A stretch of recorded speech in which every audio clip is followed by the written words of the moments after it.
đầu tiên á trong priệp tè đai vừa sự cập tè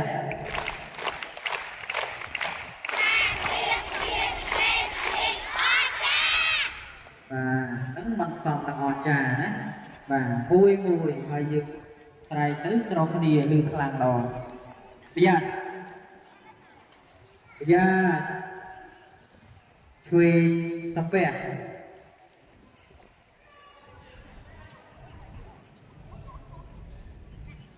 ដាក់ស្ដាប់សំពះ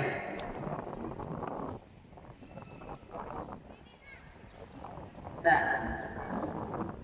មុខសំពះដាក់សម្រាប់បាទអញ្ចឹងថ្ងៃនេះថ្ងៃសុក្របាទយើងបង្ហូតទឹកជាតិបាទច្រៀងចម្រៀងជាតិ